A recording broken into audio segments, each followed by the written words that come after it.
It's all or nothing for the Denver Broncos this Sunday against the New England Patriots. Win, you keep your playoff hopes alive. Lose, they take a massive shot. We'll break down all the action in our final preview before Sunday's game on today's brand new episode, Locked on Broncos. You are Locked on Broncos, your daily Denver Broncos podcast. Part of the Locked on Podcast Network. Your team every day.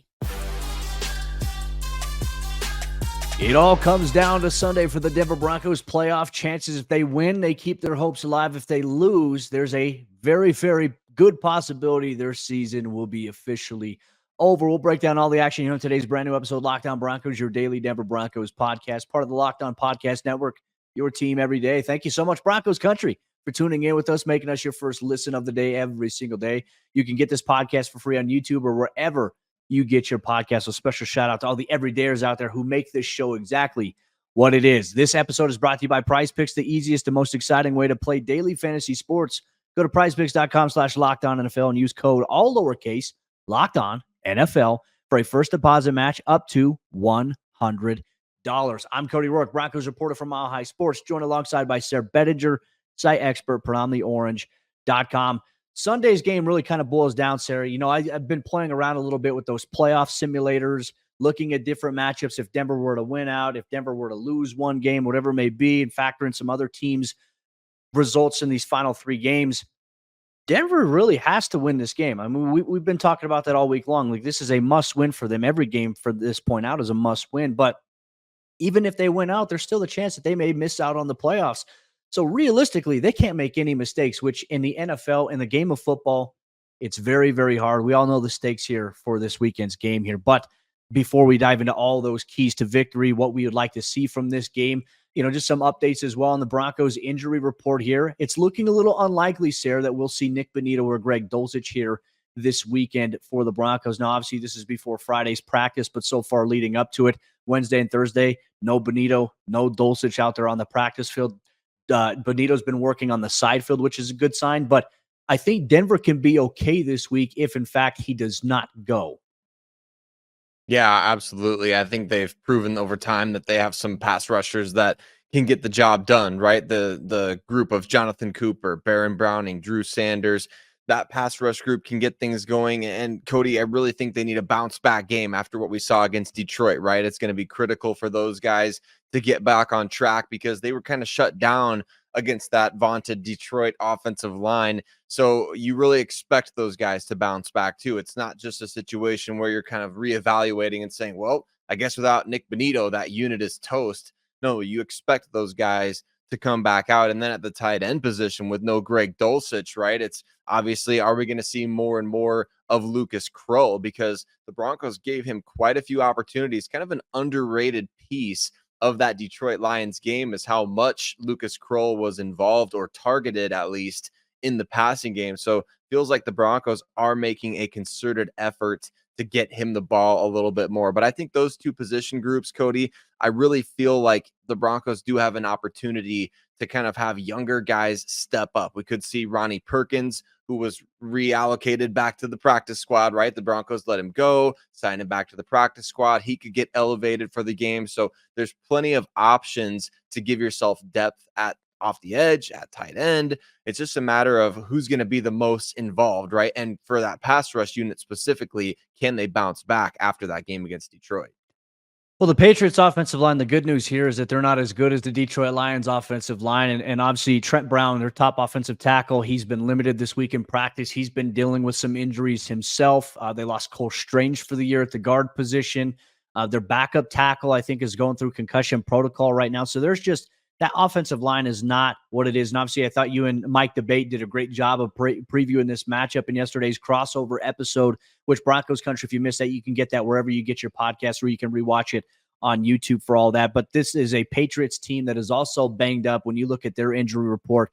And they could be without two of their top players, one on offense, one on defense, kind of like the Broncos here with Nik Bonitto and Greg Dulcich. They could be without Jabril Peppers, who's been dealing with a hamstring injury this week. 2 days in a row on Wednesday and Thursday, a DNP at practice. And then Hunter Henry dealing with a knee injury that he sustained in the Chiefs game last week where the Patriots lost, was a DNP on Wednesday. and Thursday. So we're monitoring and waiting to see, okay, hey, what's going to come of this? If Jabril Peppers can't go, that's obviously good news for the Broncos offense. If Hunter Henry can't go, that's obviously pretty good news here for the Broncos defense. Though I will counter and say they do have Mike Gesicki on that team, and he's obviously an explosive guy who can hurt you in some ways. But Hunter Henry obviously has developed a lot of chemistry so far with Bailey Zappe. This is just going to be a game where it boils down to, okay, hey, who wants it more? And I always have to emphasize this. We've had some comments on YouTube, on social media. The Patriots are 3-11. I don't know why you guys are hyping it up. Like, the Patriots have lost 7 games this season by 1 score or less.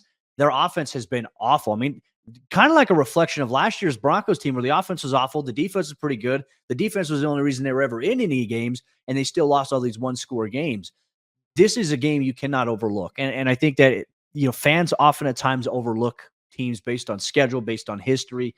Can't do that in the NFL. It comes back to bite you. Ask the Miami Dolphins against the Tennessee Titans just a couple weeks ago how that worked out for them in Miami, in South Beach, by the way. So to me, this is a very, very crucial game. It's all or nothing. The stakes are high here. But I'm very curious to see how Denver really comes into this game here and what their game plan is. But I also think, too, Sayre, like Nik Bonitto, in my opinion, and I said this as well, they don't need to rush him back right now, right? Obviously, you want him in the mix. He's your leading sack artist with 7 sacks on the season. He's leading your team in TFLs with 11. You'd like to have his presence back into the rotation. But remember Baron Browning last year, New York Jets game, hurt his knee in that game? Well, they got the MRI, didn't know exactly what, like they didn't see too much in it. Like the MRI had missed something.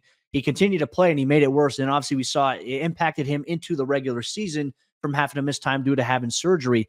You got to be careful here, I think, with Nik Bonitto. He's making progress on the side field, but the team is not going to rush him back, which I think is the absolute right move.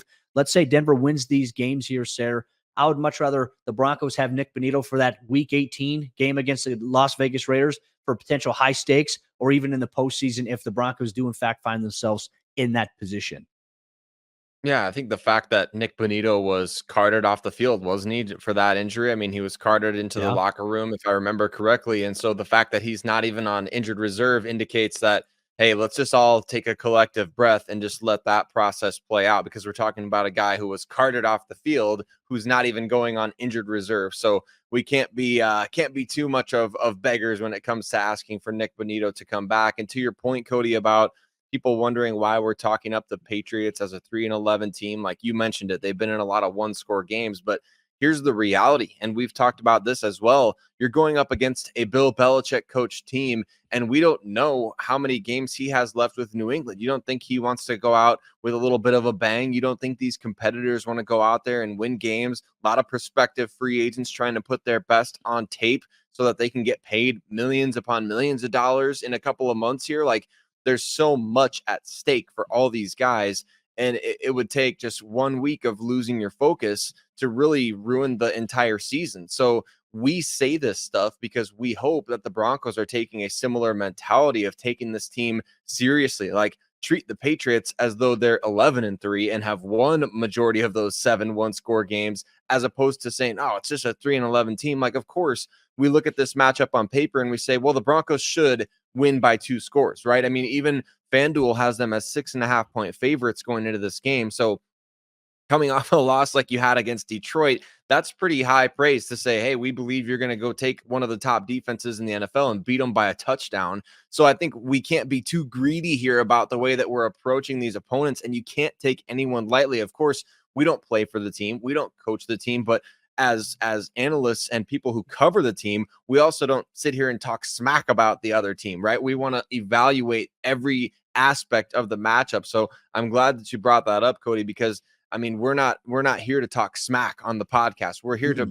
paint things as they are for what the Denver Broncos have done, where they're at after that Detroit game, and what New England is capable of doing. We'd be remiss if we didn't give all the details and break this matchup down appropriately, as opposed to just saying, oh, it's a 3-11 team, let's write them off. When you do that and the team takes that approach, that's when disaster happens. 100%. I couldn't have said it better myself, Sayre. Bedinger dropping the heat here on today's episode, Locked On Broncos. We're going to get into our keys to victory. What do we think the Broncos have to do if they're going to win on Sunday against New England? You're going to get that on today's episode, Locked On Broncos. Today's Locked On Broncos is brought to you by our friends over there at DoorDash. Time to pull out your Lucky Charm jersey and order your favorite apps and snacks on DoorDash because it's football season here once again. Order pizza, wings, soda, burgers, or even just buns on DoorDash and get it all delivered without missing the game. You want to get your local favorites delivered directly to your doorstep?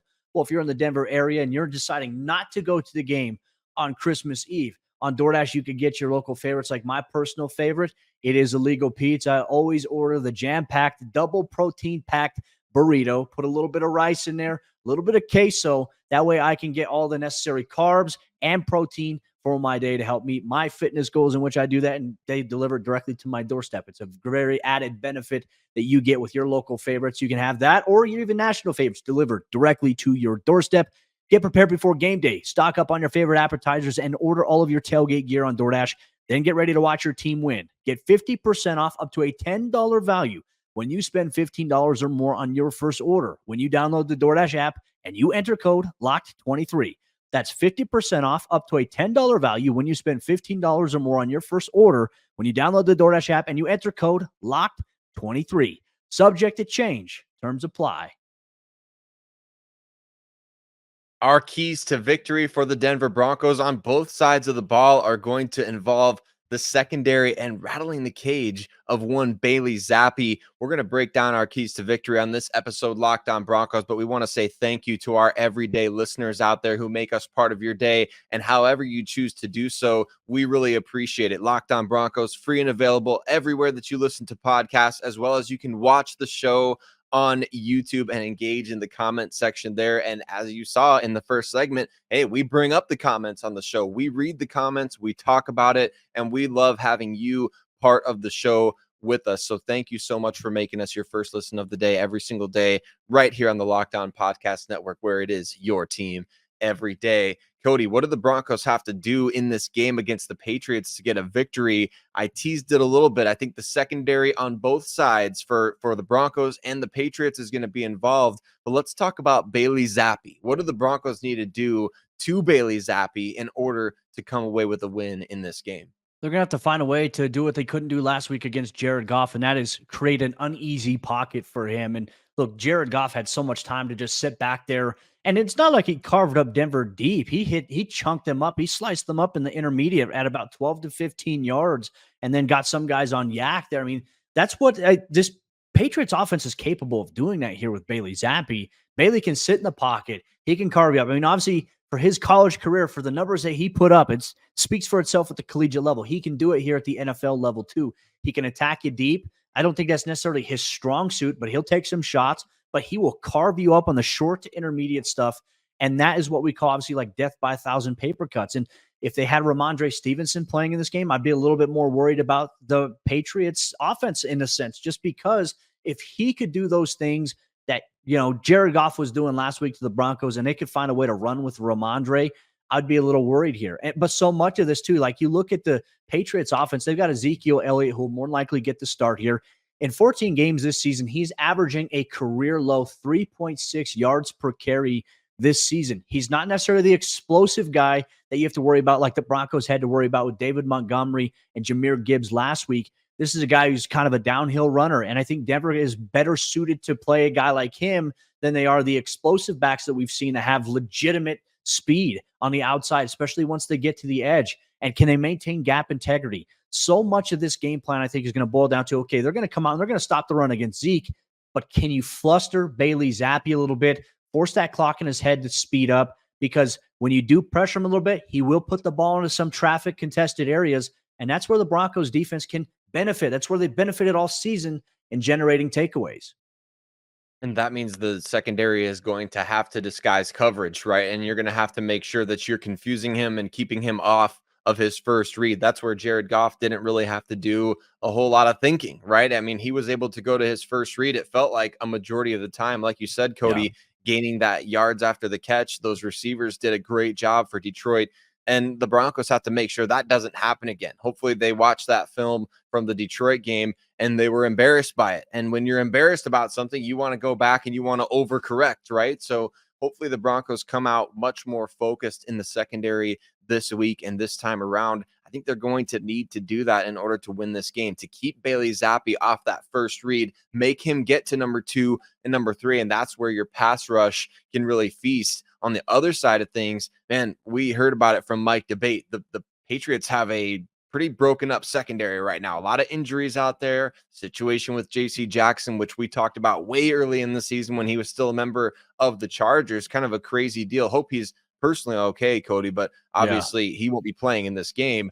And the secondary for the Patriots is battered a little bit. Jabril Peppers, like you mentioned, he may not play in this game. And then there's injuries elsewhere. A lot of young cornerbacks. I hope that the Broncos, as much as we want to see them establish dominance at the line of scrimmage, I hope we see them attack the ball downfield a little bit. We've seen them gain some ground a little bit with some throws to Jerry Jeudy, Cortland Sutton, Lucas Kroll getting a little bit more involved.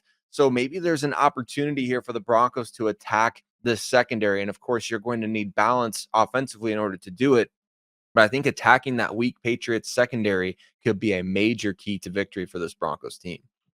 And a little bit of an underrated shout out to little Jordan Humphrey as well. Maybe he can get more involved. I feel like this past game against the Lions, we saw him more involved than we've seen him involved all season long, which was nice. I mean, that contested catch that he made, fantastic. So maybe there is a little bit more of a carving out role that LJ can have for himself here in this game. I'm going to say another thing as well. I think for the Broncos, what we would like to see from them, I mean, you have to run the football well on offense, I think, in order to have the best chance to win, which is kind of hard, right? Because you're playing the number 2 run defense in the entire NFL.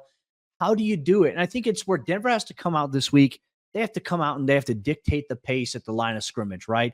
They have to get some of their, I don't know if it's splits when they're lining up. I don't know if it's just getting overpowered.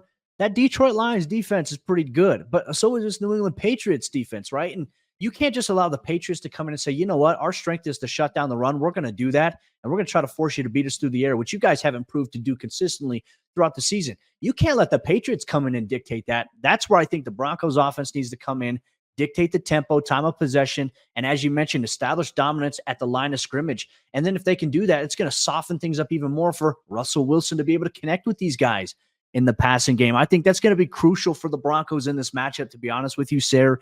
They have to do that. I agree with you. You mentioned also the young cornerbacks banged up for New England. Jonathan Jones, if I'm not mistaken, he's also been on the injury report this week. For me, it's how do you isolate different matchups to where it's like, all right, we already know, just based on knowing Bill Belichick, he's going to bracket Cortland Sutton. Cortland Sutton is going to see, cornerback playing some outside leverage. Sometimes in situations going to play inside, but there's always going to be a safety over the top. And if a cornerback's playing outside, that safety is going to be cheated up, out, and to the inside of him. And that way they can just try to funnel him into where they want him to go. That means that other guys are going to have to step up, but it's also paramount that Russell Wilson connects with some of these other guys to get them involved outside of Cortland. Like, while Cortland has been great, don't get me wrong, you need to use other guys on this offense, because if you can't, then it's becoming a little bit more easier for the blueprint on how to beat the Broncos offense. And that has been something that some teams have taken advantage of this season. Something that I think fans would be very surprised to know, Cody, about this Denver Broncos offense. In fact, I very surprised to know this. And the folks, Tyler Gorse, Jordan Beasley over there, Broncos PR, they send out some great notes every single week.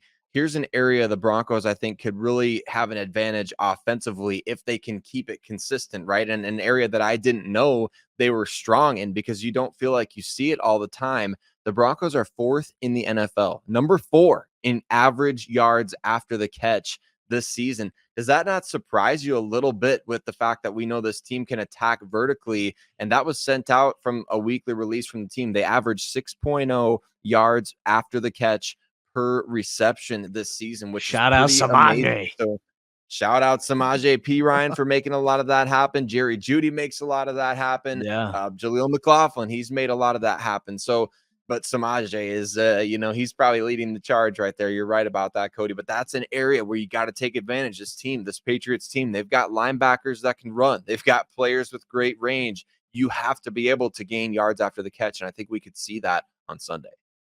On Broncos Country, we want to hear from you. What are your keys to victory here for the Broncos as they take on the Patriots this Sunday on Christmas Eve? Give us your offense and defensive keys to victory. If you're watching on YouTube, or if you're listening wherever you get your podcasts, you can get with us on social media at Cody Roark NFL, at Sayre Bedinger, at Locked On Broncos. One thing we are going to dive deep into, what do we want to personally see from the Broncos-Patriots matchup here on Sunday, besides the most cliche one, which is a win? We'll dive deep into that here on today's episode, Locked On Broncos.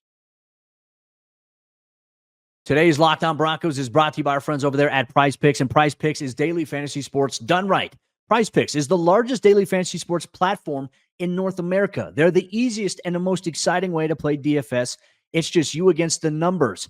Now, one thing I like about PrizePicks, it's the most fun that I've had, winning up to 25 times my money this football season. You just select 2 or more players, you pick more or less in their projected stats, and then you place your entry. With basketball season here right now, you can pick combo projections across football and basketball from the Specials League. It was a league created specifically for combo projections that includes 2 or more players from different sports or leagues. For example, LeBron James plus Travis Kelce had a 10.5-point combo of 3-pointers made plus receptions. If you want to play alongside some of PrizePicks' favorite players like rapper Meek Mill and comedian Andrew Scholes, you can now find community plays under the promos tab of the app to view entries from some of the biggest names in the PrizePicks community each and every week. So check it out. Go to prizepicks.com/LockedOnNFL and use code Locked On NFL for a first deposit match up to $100. Once again, go to prizepicks.com/LockedOnNFL and use code Locked On NFL for a first deposit match up to $100. What do we want to see from the Broncos as they take on the New England Patriots this Sunday in Power Field at Mile High on NFL Network, 6:15 p.m. Mountain Time kickoff, and what is being deemed as the Christmas showdown here between the Broncos and the Grinch coming to town with Bill Belichick and the New England Patriots, who are looking to put coal in the stockings of Broncos Country. Can the Broncos and their fans leave Empower Field on Sunday happy with a win under the tree? That is the hope here. That's something we'd all like to see here because it keeps the Broncos' playoff hopes alive. But ultimately, from an operation standpoint, what do we want to see from the Broncos versus the Patriots? Sayre, let's start off on the offensive side of the ball here, and then we'll transition a little bit later into the defense. In your opinion, what do you want to see from the Broncos offense in this game against New England?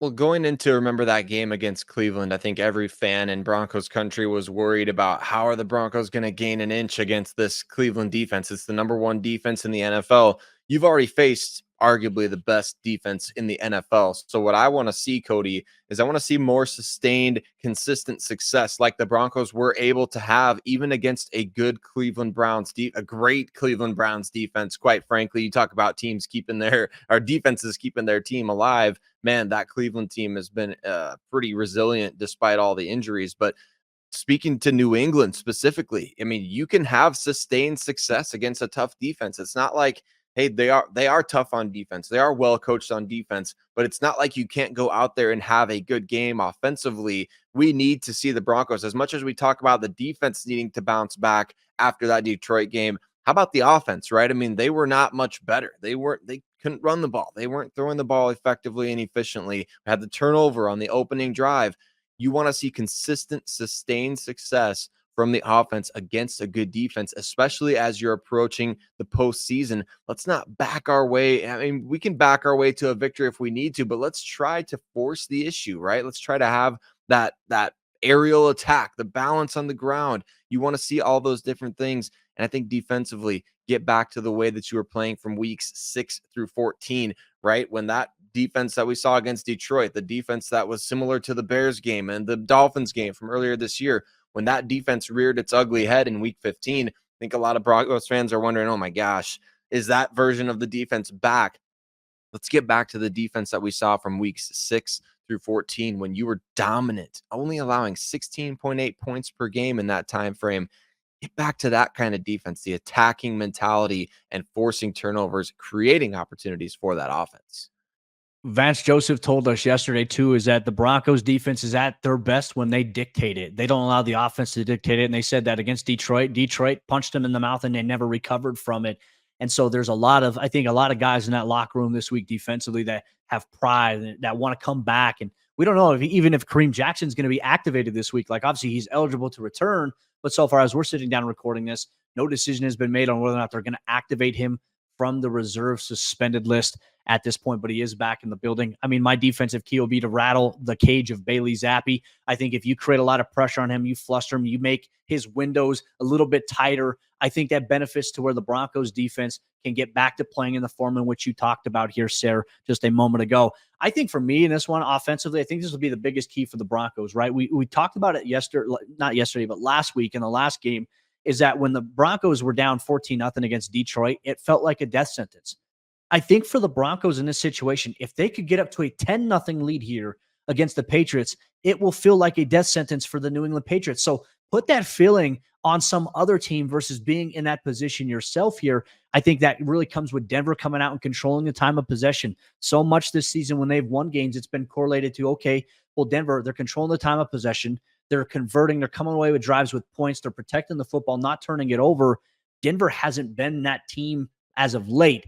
They need to find a way to get back to that. I think if they can control the TOP, get up early on the Patriots, I think it'll be very, very hard for Bailey Zappe and that Patriots offense to be able to do anything that they want to do from a game plan standpoint. You're going to make them probably be a little more desperate because they don't really have a running game here on their offensive side of the ball. So you're going to force Bailey Zappe to throw it into windows where Denver can find a way to get more takeaways this week against the Patriots on Christmas Eve and give Broncos Country what they want, a win on Christmas to keep their postseason hopes alive and going forward.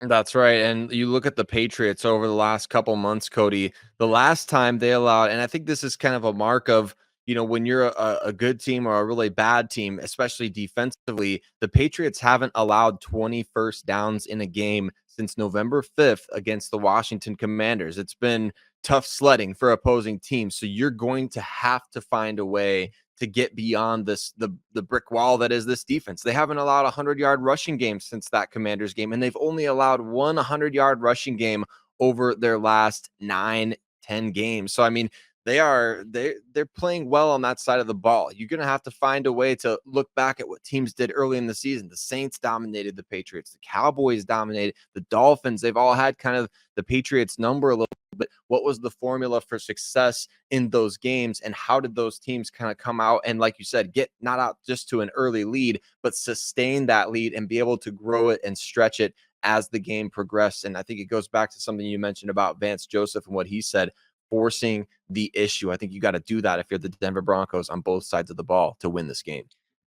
Well, it all comes down to a Sunday night Christmas Eve showdown where there is a possibility for snow in the forecast. One thing you can expect is a post-game report, Locked On Broncos. I think so much, Sayre, like for Broncos Country, if it does snow during the game, obviously it's going to take me a little more time to get back. So bear with us after the game on Sunday. I'll try to get home safely so we can do a post-game report here. But that's when you can expect to hear and see myself and Sayre Bedinger break down all the action here on the next episode, Locked On Broncos. We'll see you for the post-game report. And we wish you all a Merry Christmas and Happy Holiday.